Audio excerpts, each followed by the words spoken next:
Saúdo a igreja com a graça e a paz de nosso Senhor e Salvador Jesus Cristo. Amém? Amém.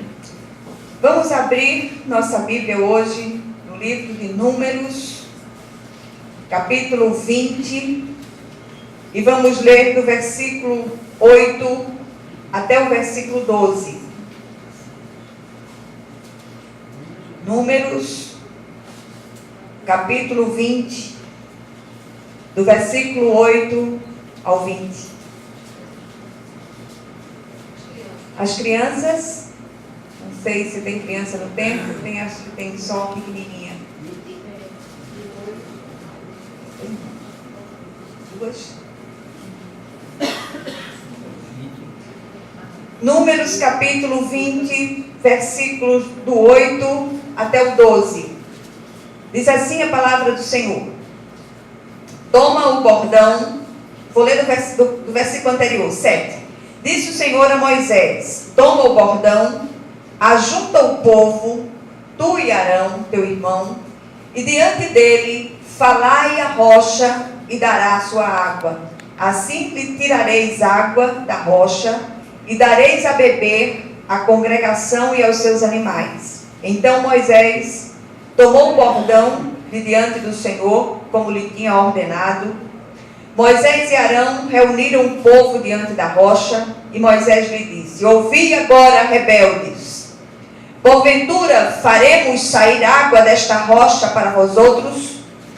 Moisés levantou a mão e feriu a rocha 2 vezes com o seu bordão, e saíram muitas águas, e bebeu a congregação e os seus animais.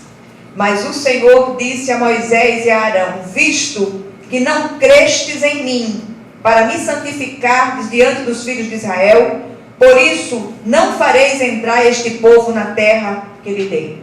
Amém? Amém. Glória a Deus. Vamos orar mais uma vez. Querido Deus e Pai Celestial, vem falar ao nosso coração, vem ministrar ao nosso espírito. O Senhor sabe aquilo que nós necessitamos neste lugar, cada um de nós. Ninguém está fora da esfera de alcance desta palavra. Todos nós precisamos de consertos, todos nós precisamos ser ministrados pelo Teu Espírito. Então, Senhor, vem com toda a liberdade, falando ao nosso coração, ministrando ao nosso espírito, de modo que nenhum de nós saia daqui do mesmo modo, mas que sejamos profundamente ministrados por Ti, em nome de Jesus. Amém. Amém. Glória a Deus. Meus amados, todos que têm familiaridade com a palavra conhecem esse texto. E a gente sabe da agonia vivida por Moisés na condução do povo de Deus no deserto, saindo do Egito. E todos nós também sabemos que não foi fácil a tarefa concedida por Deus a Moisés. Moisés foi chamado para ser mediador da primeira aliança. E não era fácil. Eu sempre que leio esse texto, me lembro de uma irmã querida, a irmã Edna, que ela diz: eu tenho tanta pena de Moisés, depois de passar tudo que ele passou, tudo que ele viveu, e ele ainda não entrou, ainda não teve a bênção, o galardão de entrar na terra prometida. E aí a gente para meditar um pouco nesse texto. Moisés era alguém a quem o Senhor concedeu altos privilégios. Ele via Deus face a face. A intimidade de Moisés com o Senhor era algo indizível. E isso nos faz parar e olhar com temor e tremor para as ordenanças de Deus e para tudo aquilo que Ele tem nos concedido enquanto filhos, enquanto ovelhas do seu pastoreio. O livro de Números relata os 2 recenseamentos do povo de Deus em sua travessia pelo deserto. Aliás, o antigo nome desse livro, pesquisando eu descobri, dado pelos antigos escribas judeus, era No Deserto. E o livro fala também das dificuldades, não poucas, enfrentadas em toda aquela travessia dolorosa. O povo era de difícil compreensão, de dura cerviz. O povo se rebelava, fazia motins dentro da congregação, jogava uns aos outros contra Moisés e Arão, que estavam na liderança do povo, sobretudo Moisés. E muitas rebeliões aconteceram. E o texto lido mostra que, apesar de tudo isso, apesar de toda a intimidade de Moisés com o Senhor, naquela situação específica, Moisés pecou. E o texto mostra o tríplice pecado de Moisés, que o privou de entrar na terra da promessa, fazendo contemplá-la apenas de longe. E a gente para aqui para meditar um pouco sobre o fato de que salvação e galardão, que é prêmio, presente, são coisas distintas. Enquanto a primeira, que é a salvação, é de graça e é pela graça, mediante a fé em Cristo Jesus. O segundo, que é o galardão, advém da postura obediente do servo de Deus.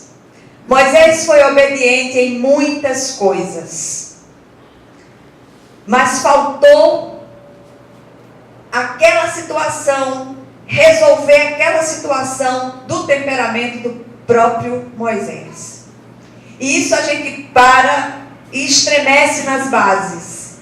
Quantas coisas do nosso próprio temperamento precisam ser tratadas, precisam ser controladas. A Bíblia diz que Moisés era o homem mais manso que andou sobre a terra. E mansidão, do ponto de vista bíblico, não é covardia, mas é força sob controle. Contudo, naquela situação específica, e a gente vai ver isso com mais detalhes daqui a pouco, Moisés pecou. Muitos são salvos, mas nem todos são galardoados. As pessoas costumam dizer, eu acho que vocês já ouviram essa expressão, dentro das relações humanas, as pessoas cobrando reconhecimento pelas suas ações, umas pelas outras. A gente costuma ouvir as pessoas dizerem assim: se fizermos 99,9% e não completarmos os 100%, é como se não tivéssemos feito nada. Quem já ouviu essa expressão? Muito bem. Pois é, para Deus galardoar tem que ser assim, 100%, dentro daquilo que Ele nos capacitou para fazer, que é obedecer. Difícil, né? E aí eu tenho uma boa notícia para vocês. Nenhum de nós está pronto. Todos nós estamos sendo preparados por Deus. Essa semana eu vi uma história muito interessante, dessas histórias que são publicadas nas redes sociais e tal.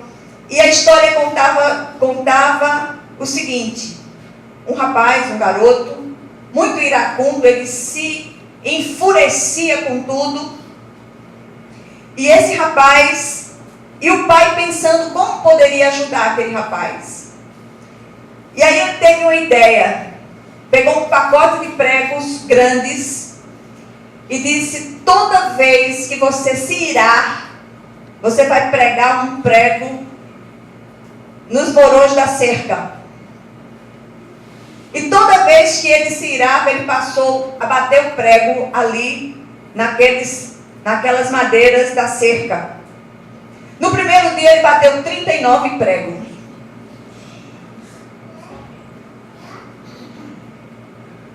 E aí foi diminuindo a quantidade de pregos à medida que ele conseguia controlar a própria ira. Até que ele terminou os pregos. O pai disse: você agora vai voltar. Toda vez que você se irar, você vai arrancar um prego. E ele voltou e foi arrancando prego por prego. Aí o pai disse: agora você vai voltar e você vai examinar os lugares onde estavam aqueles pregos.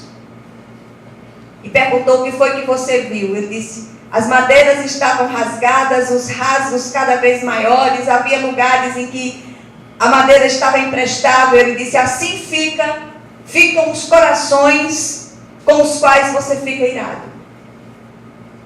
O rapaz aprendeu aquela lição e tomara que a gente aprenda também.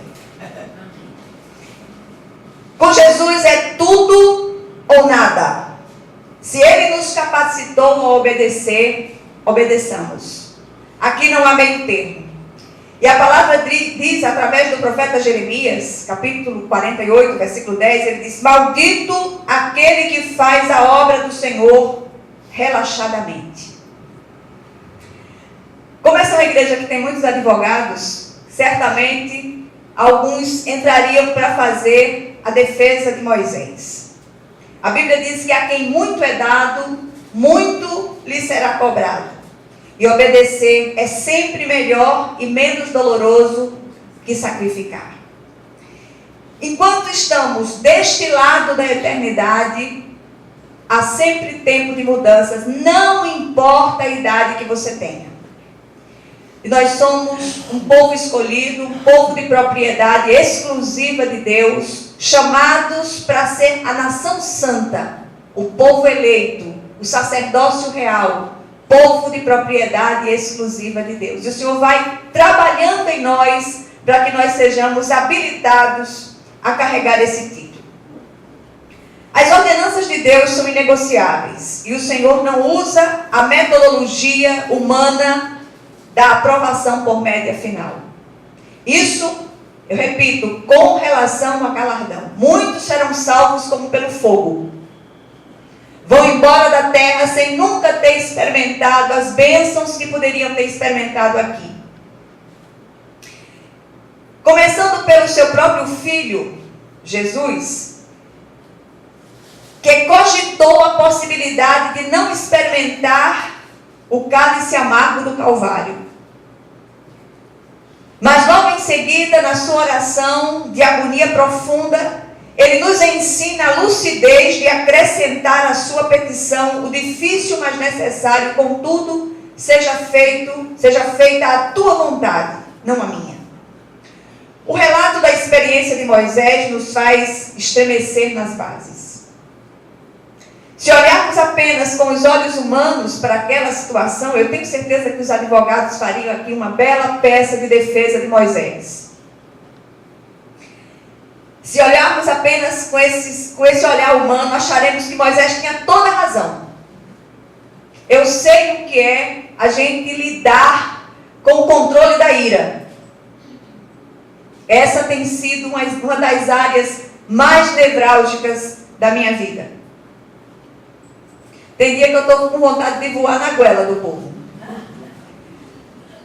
Mas o Senhor me ensinou a dar aquela recuada estratégica e contar, se possível, até 100. Fazer mais do que aquele outro que tinha no programa de televisão, que contava ia 1, ia 2, ia 3, ia 4, até 10. Eu tenho que contar até 100. Porque tem situações que só a misericórdia do Senhor na nossa vida.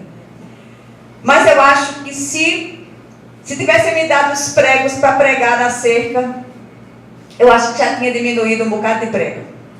Glória a Deus por isso. Mas ainda falta um bocado de prego para pregar e arrancar. Então, no entanto, aos olhos de Deus, Moisés fora chamado para mediar aquela aliança e conduzir o povo do Senhor pelo deserto. Não para julgar aquele povo que era de propriedade exclusiva de Deus. E essa advertência serviu para Moisés naqueles dias e serve para nós hoje. Mas afinal, qual foi o pecado de Moisés que o impediu de experimentar o galardão da bênção de entrar na terra prometida? Como a gente disse no início, na verdade o pecado foi tríplice.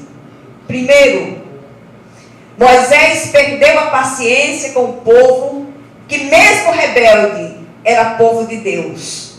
E ele chamou o povo de rebelde com ira. Eu não sei se você... Eu tenho essas viagens quando eu leio a palavra. Eu não sei se vocês vocês olham desse jeito, percebem desse jeito, mas quando eu leio esse versículo, por exemplo, e eu vejo Moisés respondendo ali ao povo, a gente quase consegue ouvir a voz de Moisés, chamando o povo de rebelde.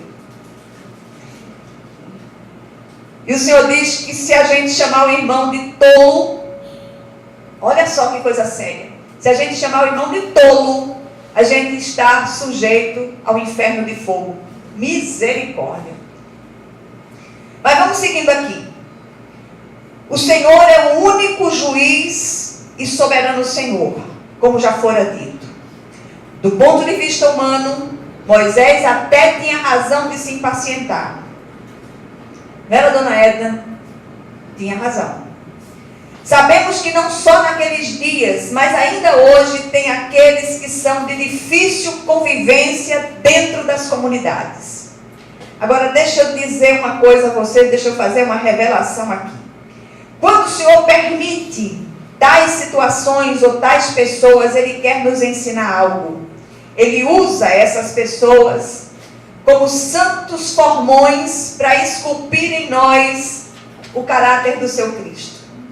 E muitas vezes esses formões estão dentro da sua casa. Eu tenho dito à missionária Íria nas nossas conversas, eu digo, olha filha, tudo é preparação. Nada na vida de um servo de Deus acontece aleatoriamente. Não existe coincidências no reino de Deus.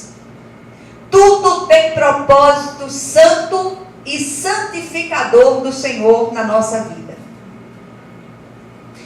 Segundo o pecado de Moisés, na parte B do versículo 10, Moisés insinuou que o poder estava nele e em Arão para descedentar o povo e não em Deus. E aqui a gente para um pouco e de repente descobre o perigo, quando estamos na liderança, de nos ensoberbecer com a autoridade que nos foi dada pelo Senhor. Isso é sério demais. Ele não tinha como descedentar aquele povo se Deus não agisse por meio dele. Mesmo assim, o Senhor permitiu que a água jorrasse e o povo bebesse e se descedentasse, e o acerto de conta de Deus era com Moisés. Deus trabalha no singular. Ele trabalha com indivíduos. E muitas vezes a gente, Senhor, castiga esse povo. Cada um de nós responderá individualmente ao Senhor pelas nossas ações. O Senhor não foi glorificado ali, nas águas de Meribá. A palavra Meribá significa contendas. A honra e a glória devem ser dadas sempre ao Senhor. E a gente não pode esquecer disso. Cuidado com o excesso de bajulação. Você que está me ouvindo, que está na liderança de uma comunidade, de um povo, de um ministério. A honra e a glória são dadas exclusivamente ao Senhor. Terceiro e último pecado de Moisés, que como dizem os meninos, lacrou. Moisés feriu a rocha quando a ordem de Deus era falar a rocha. A rocha era uma prefigura do Cristo e só poderia ser ferida uma só vez, assim como Cristo já havia sido. Assim como Cristo já havia sido. Agora a ordem era falar a rocha e não bater nela com ira, como Moisés fez. É interessante quando a gente percorre os textos do Velho Testamento, os textos do Pentateuco, os textos históricos, nós entendemos que todas as situações ali, mesmo literais, tudo aquilo aconteceu de verdade, eram figuras prefiguras, alegorias daquilo que aconteceria no futuro. Tudo apontava para o Cristo. É como se fosse um grande data show de Deus apresentando o seu plano de salvação para o homem. Quantos têm se impacientado e ferido Jesus com suas desobediências e incredulidades? A rocha só pôde ser ferida uma vez. Agora, nas suas agonias, nas suas inquietações, fale a rocha em oração. Clame a rocha viva em oração. Peça que a rocha solte a água que venha dessedentar você nessa situação específica de sede que você atravessa. O que nós aprendemos aqui? Em primeiro lugar, quando o Senhor nos levanta e nos delega uma missão dentro da sua obra, a partir dali, tudo é preparação. Precisamos estar atentos a cada situação, e em cada situação você pergunte à rocha: o que eu preciso aprender com isto?